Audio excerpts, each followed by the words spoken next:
Order में उन्होंने क्या कहा कि ये डिसमिस हो जाएगा पूरा?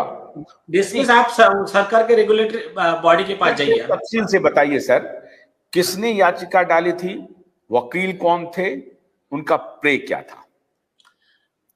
विष्णु कुमार पिटिशनर है, उनके वकील सीनियर काउंसिल पूर्व कानून मंत्री सलमान खुर्शीद, और तरफ से याचिका डाली गई थी कि आयुर्वेदिक कुछ मेडिसिन है उनको बैन किया जाए। क्या? हाँ, तो मतलब सिमिलर प्रेयर थी, जैसा आईएमए ने कहा कि झूठा मार्केटिंग कर रहे हैं, इनको बैन करो, इनको इंजंक्शन दो, जो भी ऐसे, तो इसी टाइप का प्रेयर्स था। आईएमए के तो इससे ज्यादा प्रेयर्स है। तो चीफ जस्टिस ने कहा कि ये प्रेयर रीट में नहीं होते हैं, ये प्रेयर सरकार को एप्लीकेशन दीजिए, सरकार इंक्वायरी करके एक्शन लेगा। अगर सरकार एक्शन नहीं लेता है तो फिर सेकंड प्रोसीजर है कि 226 में रीट फाइल करने का हाई कोर्ट में, और उसमें नहीं हुआ तो सुप्रीम कोर्ट में आएंगे। तो सुप्रीम कोर्ट में आएंगे या फिर ठीक है 32 में भी आ गए, तब सरकार को कोर्ट सिर्फ ऑर्डर दे सकती है कि आप एज पर लॉ एक्शन लीजिए। इससे ज्यादा कोर्ट का ज्यूरिडिक्शन नहीं है। लेकिन कल जो मतलब ये भी जो पिटीशन था वो इसी आलोक में था कि आयुर्वेद की दवा से नुकसान हो रहा है, इसको रोका जाए। उनका कहना था कि कुछ दवाई के मैन्युफैक्चरर है ना, वो स्टेरॉइड्स वगैरह मिला रहे हैं उनके दवाइयों में, और 100% आयुर्वेदिक बोलकर बेच रहे हैं एडल्ट्रेटेड मेडिसिन। उसके लिए भी सलमान खुर्शीद खड़े हो गए ना। मान लीजिए स्टेरॉइड मिला रहे हैं, जो भी हैं, उनसे ये हो रहा है तो वो ठीक है, इसकी कह रहे हैं कि वो जांच करनी चाहिए, यही आप कह रहे हैं ना? हाँ, और बैन करो, बैन करो, उन्होंने कहा था बैन कर दो। अच्छा, मेडिसिन, अच्छा, मेडिसिन, हाँ बैन करो। सुप्रीम कोर्ट ने कहा बैन करने का अधिकार हमारे पास का है। अब आईएमए की याचिका पर आते हैं, अब उसको जरा सा इस आलोक में डिफाइन करिए। हाँ, वो बहुत इंपॉर्टेंट है। आईएमए तो इनसे 4 कदम आगे है। आईएमए तो कह रही है कि रामदेव बाबा के ऊपर तो एक्शन लो, ठीक है, वो और एक एक्स्ट्रा आगे चले गए। वो उन्होंने कहा कि जो एलोपैथी की और हमारी बदनामी कर रहे हैं बाबा रामदेव, तो उनको वो बोलने से रोकिए। अब ये तो आईएमए था, आईएमए की दवाई की वजह से जो 2 जज थे वो भूल गए कि वो सुप्रीम कोर्ट के जज हैं। उन्होंने शपथ लिए कि मैं कानून के दायरे में संविधान के हिसाब से काम करूंगा। वो तो एक कदम और आगे बढ़ गए। उन्होंने कहा देखो ऐसा कोई स्टेटमेंट देने का नहीं, इंजंक्शन, और दूसरा तुम्हारे मैं सारे प्रोडक्ट बैन कर दूंगा, एक एक ऑफिस को लॉक लगा दूंगा।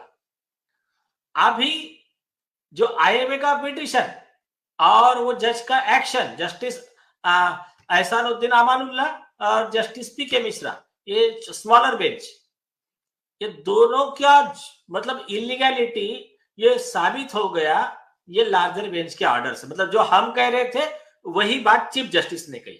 एक चीज, दूसरी चीज, इसका मैं और एक बहुत बड़ा जिसको कहते हैं लीगल फ्रॉड बताता हूं।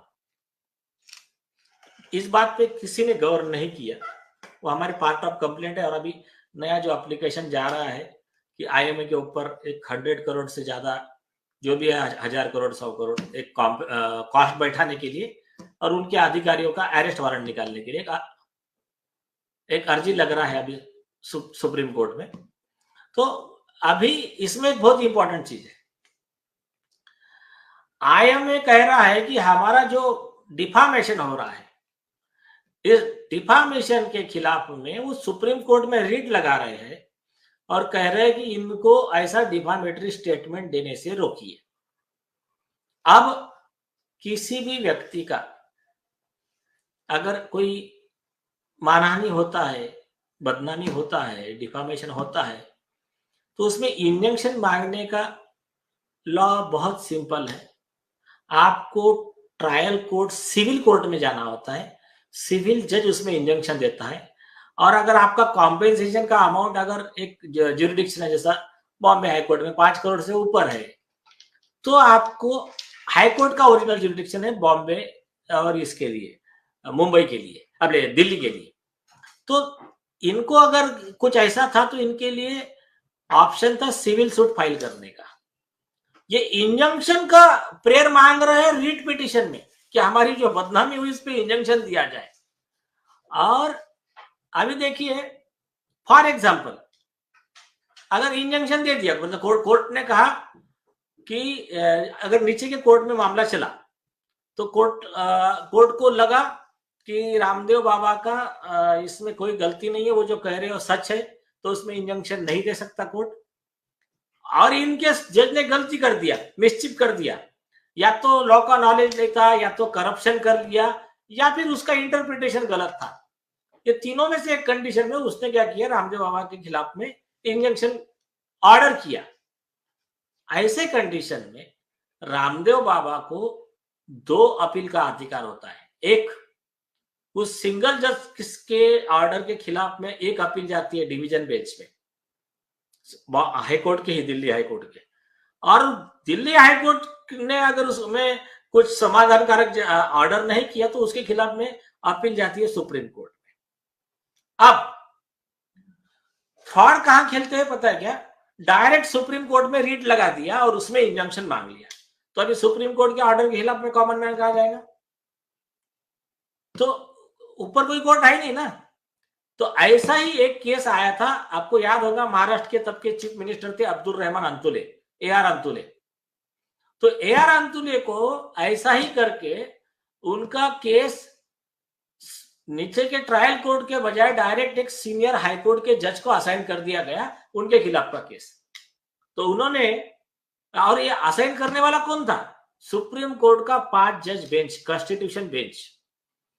उस ऑर्डर के खिलाफ उन्होंने पिटीशन फाइल किया, उसमें राम जेठमलानी साहब वगैरह जो भी सब सीनियर काउंसिल थे, वो मैटर गया फिर 7 जज बेंच के पास। संविधान पीठ थी, लार्जर संविधान पीठ।